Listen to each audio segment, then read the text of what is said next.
अस्सलाम वालेकुम dear students. मेरा नाम काजी मुइजुद्दीन मोहम्मद है। I am the managing director of the Sanders academy Hyderabad. आज के इस ट्यूटोरियल के अंदर मैं आप स्टूडेंट्स को नम्स एमडीकेट 2023 का जो ऑनलाइन फॉर्म फिल करने का तरीका है, स्टेप बाय स्टेप मैं आपको गाइड करूंगा कि किस तरह से आपको फॉर्म को फिल करना है। हर साल लाखों स्टूडेंट्स एमडीकेट की तैयारी के दौरान परेशान होते हैं कि किस तरह से फॉर्म को फिल किया जाए, किस तरह से टेस्ट का पैटर्न होगा, कितने क्वेश्चंस कौन से पोर्शन में से आएंगे और ओएमआर शीट किस तरह से फिल करनी है। तो आज के इस लेक्चर के अंदर, इस ट्यूटोरियल के अंदर I will give you every guidance कि आपको किस तरह से सबसे पहले फॉर्म फिल करना है और उसके बाद आपको किस तरह से चालान कौन सी बैंक के अंदर पे करना है, कौन से क्वेश्चंस कितने आएंगे, कौन से सब्जेक्ट्स के, सारा स्टेप बाय स्टेप मैं आपको इस वीडियो के अंदर गाइड करूंगा।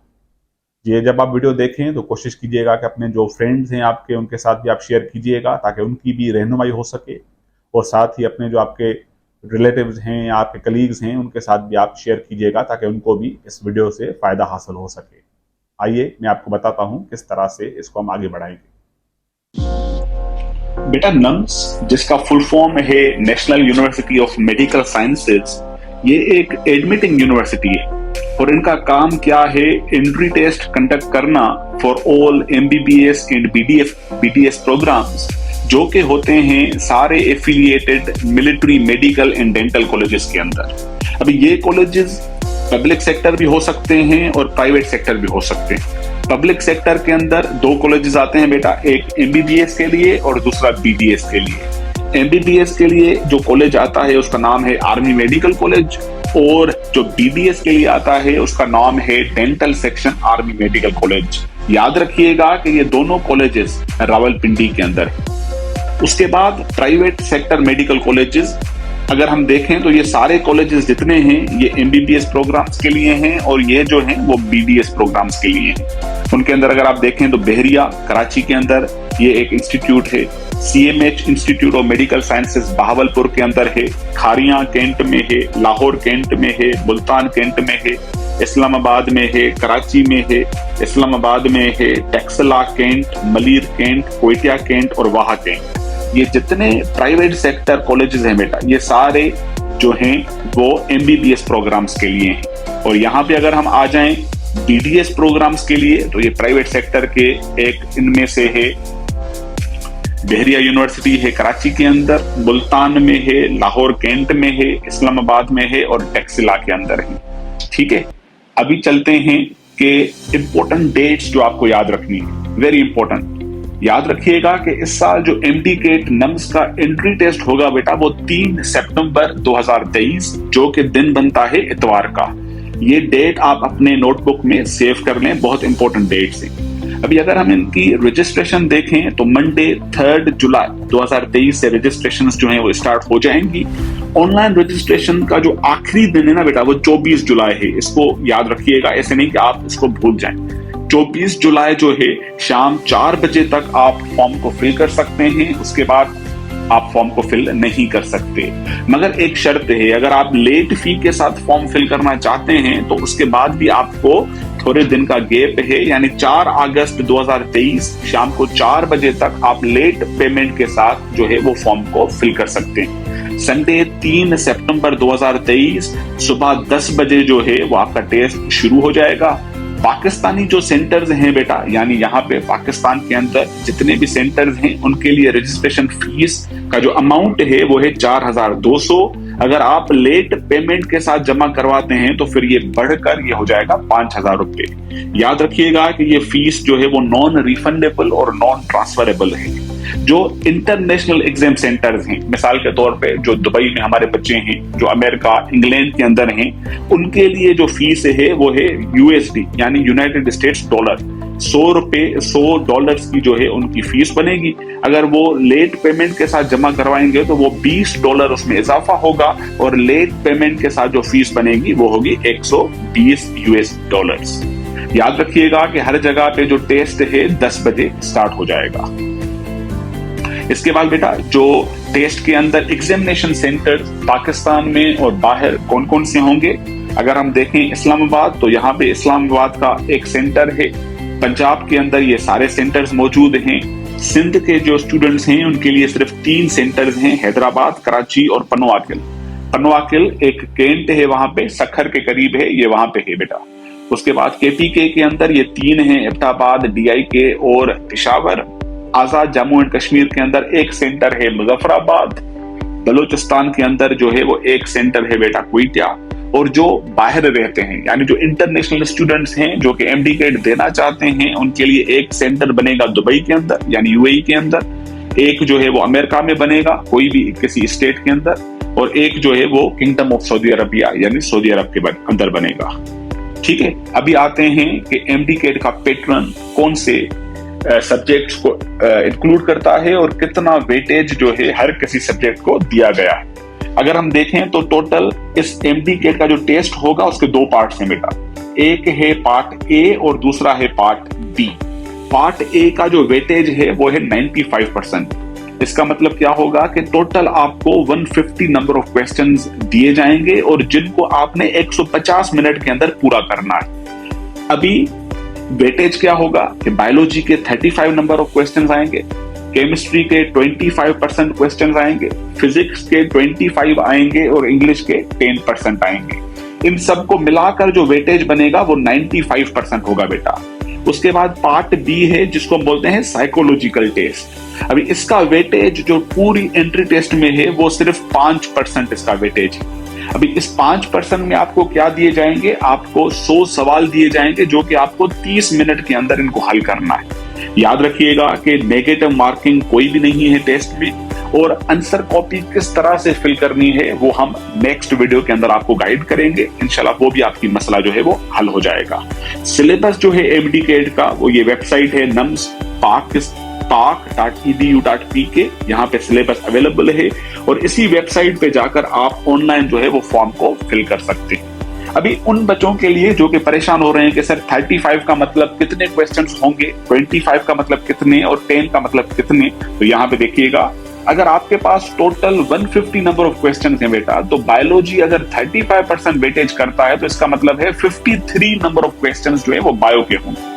केमिस्ट्री अगर 25% का है तो इसके मतलब है कि 38 क्वेश्चंस जो हैं वो केमिस्ट्री के होंगे। फिजिक्स 25% तो इसका मतलब है 37 क्वेश्चंस जो हैं वो फिजिक्स के होंगे। और इंग्लिश 10% अगर वेटेज है तो इसका मतलब है कि 15 क्वेश्चंस जो हैं वो इंग्लिश के होंगे। इन सबको अगर हम मिला दें तो ये बनते हैं 143 क्वेश्चंस, जिनका मतलब है कि 95% वेटेज जो है वो इन क्वेश्चंस को दी गई है। और इन क्वेश्चंस को हल करने का बेटा टाइम है 150 मिनट्स। अगर हम साइकोलॉजिकल को देखें तो इसके अंदर मार्क्स तो इतने ज्यादा नहीं है, मगर नंबर ऑफ क्वेश्चंस जो हैं वो थोड़े बहुत ज्यादा हैं और इसके लिए टाइम जो है वो 30 मिनट्स है। साइकोलॉजिकल के अंदर बेसिक मैथ के क्वेश्चंस आ सकते हैं, साथ ही रीजनिंग के क्वेश्चंस आ सकते हैं, डायग्राम वाले क्वेश्चंस आ सकते हैं। तो ये आप कॉमन सेंस के क्वेश्चंस होते हैं, कोई ज्यादा मुश्किल नहीं होते, तो इनको आप कैसे हल कर सकते हैं।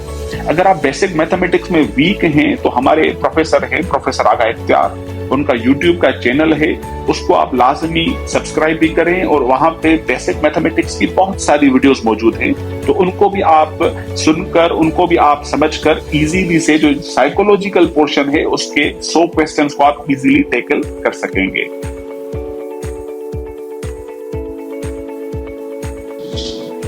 बेटा सबसे पहले आप गूगल पे जाकर नम्स लिखें तो ये जो पहली वेबसाइट आपके सामने आएगी namspak.edu.pk, इसको आप क्लिक करें। ऊपर ही अगर आप देखेंगे तो आपको एमडी कैट नम्स 2023 इसको आप क्लिक करें। ये इंस्ट्रक्शंस हैं जो कि हम डिस्कस कर चुके हैं पहले ही। यहाँ पे अप्लाई ऑनलाइन करने का ऑप्शन है, उसको आप क्लिक करें तो सबसे पहले आपके पास ये लॉगिन स्क्रीन खुलेगी। जैसे कि आप न्यू यूजर्स हैं तो आपको पहले रजिस्टर करना पड़ेगा, तो आप यहाँ पे क्लिक करें for first time registration signing up, इसको क्लिक करें। अगर आप लोकल स्टूडेंट्स हैं तो फिर आप CNIC और B-Form को क्लिक करेंगे। अगर आप ओवरसीज या बाहर रहते हैं तो आपके लिए नाइकोप और पासपोर्ट का ऑप्शन मौजूद है। यहाँ पे अपना CNIC नंबर पुट करें आप। अपना नाम जो कि मैट्रिक के सर्टिफिकेट में आपका और जो स्पेलिंग वहां पे लिखी गई है वही आप यहां पे लिखिए। अपनी ईमेल आईडी जो कि आपकी ईमेल आईडी है उसको यहां पे लिखें। अपना पासवर्ड मिनिमम 6 कैरेक्टर का होना चाहिए। जो भी आपको पासवर्ड लगाना है वो आप लिख सकते हैं।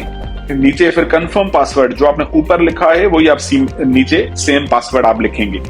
फिर ये जो वर्ड्स हैं उनको आपने सिमिलर लिख देना है जैसे ऊपर लिखे हुए हैं और फिर आपने यहाँ पे रजिस्टर कर देना है। अभी जब आप रजिस्टर करेंगे तो आपके सामने ये स्क्रीन खुलेगी। इस स्क्रीन पे अगर आप देखें तो 4 स्टेप्स जो हैं वो हैं। Step 1, 2, 3 and 4। जैसे आप एक स्टेप कंप्लीट करेंगे तो आप दूसरे में चले जाएंगे। पहले स्टेप में आपको 2 काम करने हैं, एक अपना फोटो अपलोड करना है और एक अपना CNIC या बी फॉर्म या नाइकोप या पासपोर्ट का जो फ्रंट पेज होता है उसका आपको फोटो अपलोड करना है। तो यहाँ पे आप चूज फाइल को सिलेक्ट करेंगे। यहां से आप अपने फोटो को इस्तेमाल करके अपलोड करें, आपका फोटो अपलोड हो जाएगा। उसके बाद यहां से दोबारा से आप चूज फाइल को टिक करें, अपनी NIC को चूज करें और यहां पे आप अपलोड करें, आपकी NIC अपलोड हो जाएगी। अब आप ऊपर देख सकते हैं कि स्टेप 1 कंप्लीटेड। अभी बारी आती है स्टेप 2 की। इस स्टेप के अंदर आपको अपनी पर्सनल इंफॉर्मेशन और टेस्ट सेंटर जो आप चाहते हैं उसको सिलेक्ट करना है। अगर आप यहां पे देखेंगे तो स्टूडेंट नेम और NIC ऑलरेडी आपका लिखा हुआ है। आप अपनी डेट ऑफ बर्थ लिखें,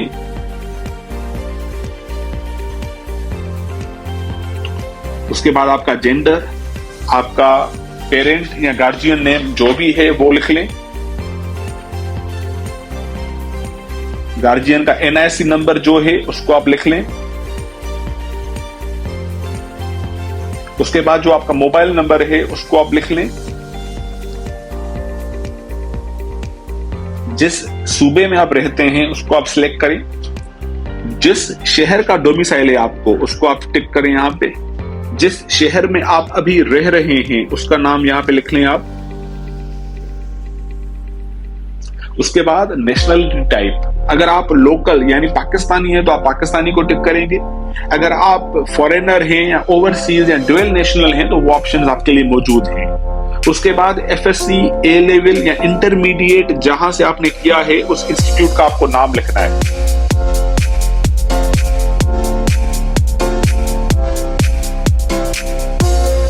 और फिर जिस घर पे आप रह रहे हैं या जो आपका एड्रेस है, पोस्टल एड्रेस, वो आप यहां पे लिखेंगे। कोशिश कीजिएगा कि आप अपना पोस्टल एड्रेस जो है वो करेक्ट दीजिएगा, क्योंकि जो भी यूनिवर्सिटी की तरफ से करस्पॉन्डेंस होगी वो इसी एड्रेस के ऊपर होगी। उसके बाद नीचे अगर आप आए तो आपसे पूछ रहा है कि एग्जाम सिटी आप कौन सा देना चाहते हैं। 2 प्रेफरेंसेस हैं बेटा, आप दोनों को चूज करेंगे, क्योंकि अगर पहली प्रेफरेंस कभी कभार क्या होता है कि एग्जाम सेंटर पे इतने ज्यादा बच्चे नहीं होते तो फिर बच्चों को दूसरे सेंटर पे जो है वो शिफ्ट किया जाता है। तो अगर आप लोकल हैं तो यहाँ पे आप पाकिस्तान टिक करें। अगर आप फॉरेनर्स यानी सऊदी अरब या UAE या USA में आपको एग्जाम देना है तो वो भी ऑप्शन यहाँ पे मौजूद है। फिर जिस सूबे में आपको देना है वो टिक करें, जिस शहर में आपको देना है वो टिक करें। प्रेफरेंस 2 जहां पे आप देना चाहते हैं उस हिसाब से आप इसको सिलेक्ट कर सकते हैं। अभी जो प्रेफरेंस टेस्ट सिटी आपने पहले चूज किया है वो दोबारा नहीं हो सकता। तो अभी अगर हमने पहले हैदराबाद किया है तो दोबारा आप इसको कराची कर दें, क्योंकि वो हैदराबाद के करीब है। इसको आप फिर सेव कर दें। तो आप देख सकते हैं ऊपर कि आपको दोनों स्टेप जो हैं वो कंप्लीट हो चुके हैं। अभी आपका बनता है स्टेप नंबर 3। अगर आप नीचे जाएंगे तो यहाँ पे एक ऑप्शन आ रहा है preview of profile and download challan. इसको अगर आप टिक करेंगे तो आपके सामने जो आपने डेटा दी है वो आपके सामने आएगी। आपने इस चीज को कंफर्म करना है कि सारी डेटा जो है वो एक्यूरेट है। अगर एक्यूरेट है तो आपको यहाँ पे टिक लगाकर क्लिक हेयर टू डाउनलोड फी चालान, इसको टिक कर देना। अगर आप ऐसे करेंगे तो ये चालान आपके सामने आ जाएगा।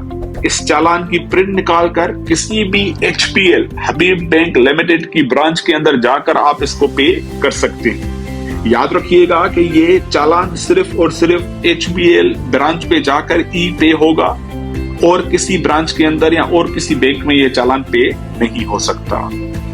बेटा इस चालान की प्रिंट निकालकर आप किसी भी हबीब बैंक की ब्रांच जाकर इस चालान को फिल कर सकते हैं। अगर आप इस चालान को देखेंगे तो इसके साथ 3 कॉपीज जो हैं वो लगी हुई हैं। एक बैंक की कॉपी है, एक स्टूडेंट्स कॉपी है और एक नम्स की कॉपी है। बैंक वाली कॉपी तो बैंक अपने पास रखेगा, मगर आपको 2 कॉपीज जो है वो वापस कर देगा।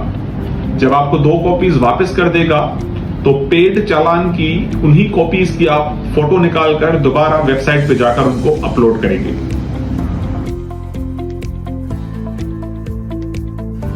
चालान बैंक में पे करने के बाद आप दोबारा से अपने पोर्टल पे आएंगे। यहाँ पे आप देख सकते हैं तो आपका step 3 and step 4 these are still not completed. तो यहाँ पे आप क्लिक करें स्टेप 3, तो नीचे आपको कह रहा है कि अपने चालान की जो कॉपी है उसको आप अपलोड करें। तो आप यहाँ पे चूज फाइल करें। आपने जो पेड चालान किया है उसको यहाँ पे आप अपलोड कर दें।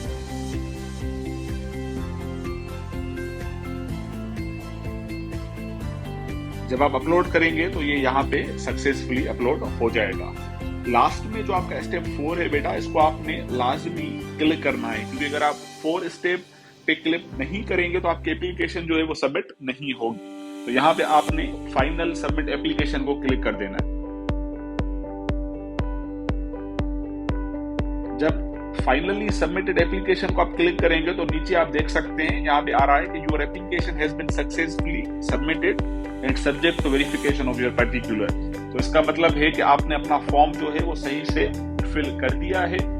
और अगर आप ऊपर भी देख सकेंगे तो ये सारे स्टेप्स आपके कंप्लीटेड हैं।